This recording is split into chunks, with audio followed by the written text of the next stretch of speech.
Number two, that was tucked up right here at the bottom of the Persian Gulf. So apparently we are having bits and bats with Iran right now. From the Strait of Hormuz. What's happening in the area? Okay, so this is about the area where the drone was shot down. This is the... That shit crazy, bro. No wars now. It's not even guns anymore, bro. It's technology. That shit crazy. It's drones. I'm surprised they ain't fucking spaceships and shit. Like, come on, bro. This shit is getting futuristic. I like it though. USS Abraham Lincoln. Clearly, you can see all over this map, the naval assets on behalf of the United States Navy are significant. Appreciate y'all, United States Navy, man. Keeping us safe, man. Right now in the Gulf, especially with the Lincoln just arriving there a few days ago. This is I don't care what y'all say about Trump. When Trump is in office, he's going to make sure we're safe. Now, when he gets out of office and Democrats come back, we're probably all dead. But, I mean, for now, we're good. Point, right? It's one of the most important choke points in the world when it comes to transporting oil. All right, Strait of Hormuz, okay? You got 21 miles wide at its most narrow point, but the shipping lane is even smaller. It's only 2 miles wide. So any vessels that are traveling in this area, they are well aware of each other as they pass one another and work their way either up into the Persian Gulf or out to the Gulf of Oman. Hugh Hewitt's with me now, Fox News contributor. Hewitt, here's what this is a sense I gather here. The Iranians wanted to move the talks. The U.S. said, okay, we'll do that. The president talks every day about, he's stopped 8 wars. Nigga, Trump said he stopped 8 wars. I don't get... Bro, it's like he might be telling the truth, but I mean we haven't had war since World War II, so it's kind of like we won't ever know. You feel me? The sense that he wants to start a new one, and I think the Iranians know that. Where does that leave the situation as of? Wait. What did this guy just say? I think the Iranians know that. Where does that leave? That he wants to start a new one, and I think he wants to start a new one. Well, shit. I think the Iranians know that. Where does that leave the situation? Well, shit. Good morning, Bill. I think President Trump is acting very calmly, very rationally, but I believe the opposite is true of Iran. Desperate nations, like desperate people, do irrational things. It is irrational to attack the Lincoln. It is irrational to attack a U.S. flag tanker when the United States Navy's got presence everywhere. And then yesterday and today, the news agency associated with the regime in Iran began publishing pictures of American bases in the area. It's another threat. This regime has been near crumbling since... Oh, so it looks like we might be going to war with Iran.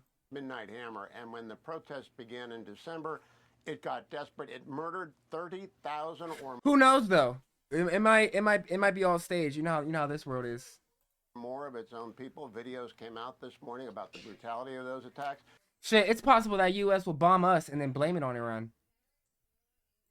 So I think Special Envoy Witkoff is going to offer the Iranians the Assad option. You can leave, we'll let you leave, but you've got to leave because this regime is so evil, so fanatical. President Trump knows exactly what he's doing. I can't count the number of times he said the JCPOA was the worst deal ever done. Been saying that for 10 years. I can't imagine he's going to enter into JCPOA 2.0. And so I think it's really a showdown in Oman, where the president is going to communicate through Mr. Witkoff and Jared Kushner.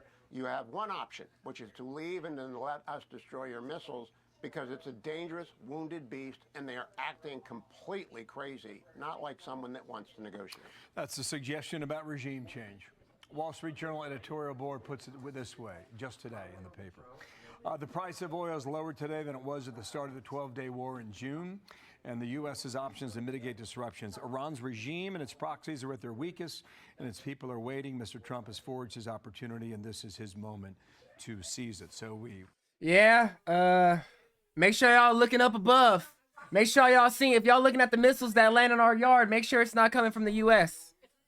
Right? If you survive to see that. You feel me? Because in the Bible, it says we're not going out by water, we're going out by fire. So make sure, if y'all make it before I do, go look at the missile and make sure it's coming from Iran and it's not coming from the U.S. Please. Wonder and wait whether or not this happens, right? Whether or not, if you're right, the regime capitulates. Hugh, as long as I've been alive, I have never been convinced that the leaders in Iran would agree to. What you want saying, bro? You're right about that, but this is different in that Donald Trump has already shown them the willingness that has not existed in the United States since 1979 to smash them in ways that they never imagined being hit. So when President Trump acts very nicely yesterday in the Oval, what they have to realize is he can hit everything with the B-2s. They've got all of our assets there, the link in there. So I believe that the Ayatollah Khamenei... Egypt is right there, too. They're trying to move in. They're trying to move in. They're trying to take it over for Israel, I think. I think they're trying to move in on Saudi, move in on Egypt, move in on Yemen, move in on Oman, move in on all of them so Israel can be on top. is not particularly rational, and we're hoping... It makes sense. We kiss the bottom of Israel's feet. So it would make sense that they want to move in on these spots so Israel can have it. For regime decapitation. And then shit, who knows? Israel might try to bomb us and then blame it on Iran. I'm telling you, chat, this shit in the last days, this shit is gonna get grimy. This shit is blood money, bro.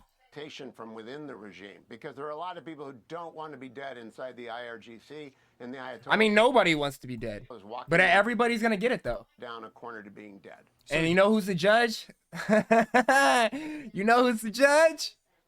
Father on that cloud, man. Here's the president of Iran.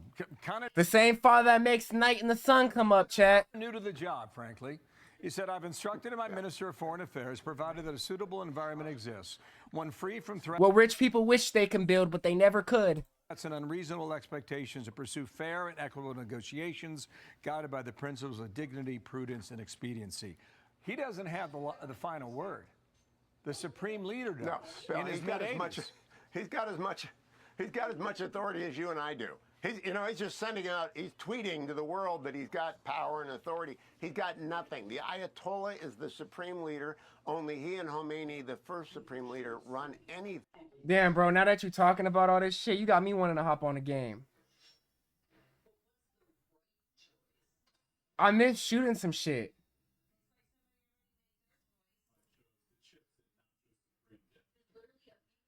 Fuck, bro, I just been working so much, man. I forgot about how much it felt good to shoot a nigga.